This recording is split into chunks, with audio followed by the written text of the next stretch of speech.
Il est porte-parole du parti AVC, cher au ministre Didier Bigimbou. Monsieur Cédric Moudiantou nous a rejoint sur ce plateau pour parler des faits qui se sont déroulés hier au siège de votre parti. Vous accusez quelques membres d'un parti de la place d'avoir attaqué le siège de l'AVC. De quoi il s'agit exactement? Les faits se sont déroulés aujourd'hui. Je voudrais dire même, les faits sont en train de se dérouler aujourd'hui.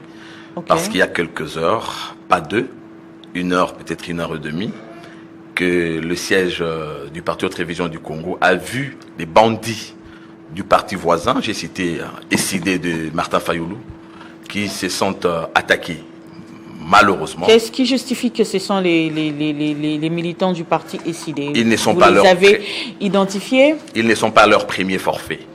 Ah, vous avez des antécédents avec... Oui, bien. Antécédents, c'est le fait juste que nous soyons un parti proche du pouvoir, que nous soyons en train de soutenir le président de la République et toutes les bonnes actions qu'il pose en faveur des Congolais, et que de l'autre côté, ça soit l'inverse. Tout le monde a vu aujourd'hui les choix du président de l'ECD, Martin Fayoulou, de défendre les criminels. Et ça se confirme par les faits que la criminelle soit devenue le mode opératoire de son parti politique. Bien sûr que Martin Fayoulou devient défenseur des criminels et il a des militants qui pratiquent de la criminalité sur d'autres militants. Lui-même, il a été attaqué hier. Hein. Non, nous connaissons. Non, il n'a pas été attaqué. Martin Fayoulou aime le victimisme. Il vous souviendra qu'en 2023, alors qu'ils étaient en train de subir le refus du peuple congolais de répondre à une manifestation qu'ils avaient organisée avec Joseph Kabila à Kinshasa dans les cadres je ne sais de quoi, ils étaient ensemble. Ils avaient recruté des Koulouna, même un enfant de 9 ans, vous aviez des images. Et Martin Fayoulou voulait utiliser ces images comme quoi il y a une attaque contre leur manifestation. Heureusement que la population était vigilante et il a été mis à nu. Aujourd'hui encore, il nous revient, après avoir appliqué les mêmes méthodes récemment dans les cadres d'un sit-in au Palais du Peuple. Mais maintenant, c'est contre le Parti Haute Révision du Congo une fois de plus. Nous avons déjà été victimes plusieurs fois. On a détruit les sièges, on a caillassé, on a cassé, on a blessé les militants. Mais aujourd'hui, nous ne savons pas la raison puisque le parti est Vous-même, vous ne connaissez pas la raison pour laquelle nous sommes en train, aujourd'hui, attaqué. Les rassemblements au sein de notre parti se font dans le cadre de la préparation de notre 10 ans ou encore 10e anniversaire d'existence. Nous avons des activités que nous avons organisées déjà. Les 10 ans d'anniversaire, c'est ce 3 septembre. Et nous avons des activités programmées à Kinshasa, sur base de quoi nous avons des réunions qui se tiennent chaque jour. Et puis nous avons un grand meeting programmé le 5 à Matadi. Mais à notre très grande surprise, le retour de Martin Fayoulou après la défense des criminels en Europe, il nous ramène maintenant la criminalité par le fait que nous avons dénoncé. Voilà pourquoi ici nous sommes en train une fois de plus d'appeler à une mobilisation. Nous sommes un pays qui se veut démocratique et que les divergences politiques ne pouvaient pas déboucher à ce genre d'attaques. Nous avons des blessés graves, vous êtes en train de voir les images. Il y a eu des blessés, Il y a des blessés, ils se sont attaqués aux militants de l'AVC avec des machettes. Vous êtes en train de voir un cas de quelqu'un qui a reçu... Vous les avez bien identifié que ce sont des militants de l'ECD. Madame, vous les connaissez bien? Nos deux sièges ne sont séparés que par un mur mitoyen. Okay, nous sommes ensemble. Voisins. Donc, pour les preuves, nous en avons suffisamment. Et ils ne sont pas leur première forfaiture, ils les font toujours. Mais cette fois-ci, malheureusement, à coup de machette, quelqu'un, un père de famille, reçoit une machette sur la tête. Nous ne savons pas le dégât que cela pourra créer. Nous attendons les résultats médicaux. Vous êtes en train de voir les images.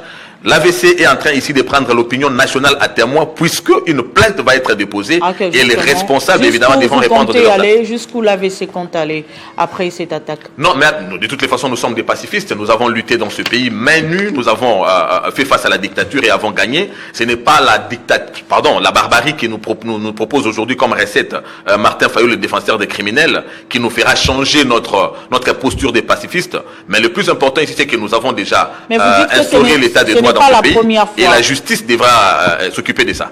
Ce n'est pas la première fois. Est-ce que vous avez déjà eu à aller à la police ou à la justice pour porter plainte s'agissant du comportement des militants de l'ECD qui sont vos voisins? Il ne faut que tenir compte de ce qui s'est passé aujourd'hui sans tenir compte du passé.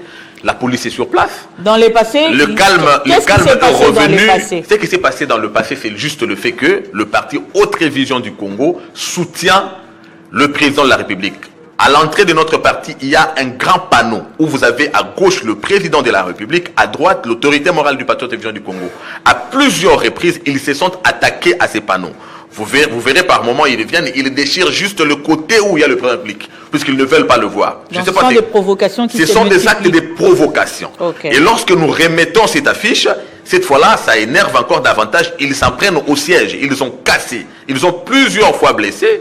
Et cela, nous l'avons toujours mis à la disposition de la justice, mais ça n'est de trop, parce que s'en prendre cette fois-ci aux militants qui viennent participer aux réunions dans le cadre de l'organisation de leur activité, nous disons que ça n'est de trop. Martin Fayulu peut continuer facilement à défendre les criminels, puisqu'il, tenant compte évidemment aujourd'hui du fait qu'il a pris de l'âge et il ne voit plus d'opportunité de continuer à rêver le pouvoir comme l'hallucination qu'il a eu hier, et que déjà maintenant il faudrait qu'il entre dans les affaires de toutes les manières. Il a pris le courage de dévoiler ce qu'il était bien avant, qu'il cachait, d'être M23 à Kinshasa. Nous le connaissons, il m'a tombé, mais ça ne peut pas être une raison pour lui de s'attaquer.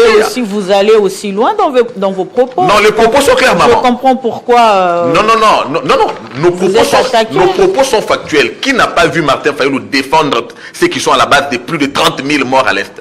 Qui n'a pas vu Martin Fayulu aujourd'hui porter la défense de Joseph Kabila et Corneille Nangaa, qui ont fait violer les femmes, qui ont fait enterrer les hommes vifs, qui ont fait maudire les jeunes en leur demandant de violer leur maman? Martin Fayulu devient aujourd'hui leur défenseur. Vous avez les preuves de ce que vous dites? Mais nous avons...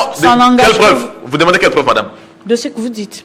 Qu'est-ce que je dis? Des faux. Parce que lorsque la communauté internationale sanctionne Joseph Kabila pour crime, c'est toujours l'AVC ou bien c'est toujours nous qui le disons? Revenons à la table de l'AVC. Qui a tiré la sonnette d'alarme sur le lien entre M23 et Joseph Kabila. Mais Martin Fayulu, qui disait hier que Tshisekedi avait un accord avec Joseph Kabila, est devenu aujourd'hui défenseur de Joseph Kabila au mépris de plus de 30 000 Congolais tués parce que Martin Fayulu veut devenir Premier ministre.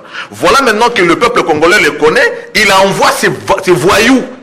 Lui qui, à un moment donné, il croit utiliser les jeunes en essayant de les colorer force du progrès, alors que dans ce pays, nous n'avons jamais su le moment où la barbarie a été dénommé force du progrès. La vraie barbarie, nous l'avons vu lorsque Fayulu a organisé le sit-in. On a vu les militants de l'ECD sortir de leur siège avec des machettes. Nous sommes les voisins de militants n'ont pas riposté, non, ils n'ont pas riposté puisqu'ils n'ont pas cette éducation. Nous avons constaté.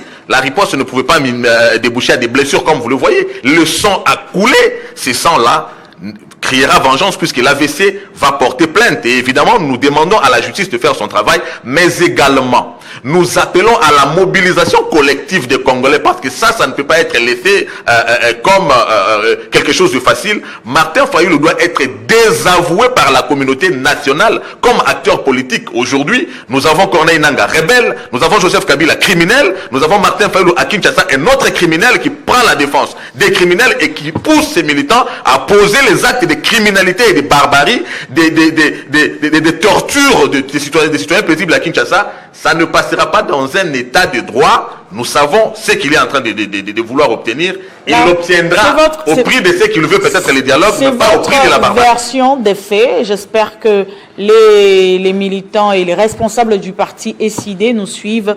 Ils viendront sûrement demain pour un droit de réponse. Venir en droit de réponse, oui, mais ils iront aussi répondre devant la justice par rapport aux faits que nous venons ici de présenter et ils savent, ils en sont responsables. Monsieur Cédric Moutiandou, c'est ça? Moutiandou, porte-parole du parti. Porte-parole du parti AVC, merci d'être passé. C'est à moi de vous remercier, madame.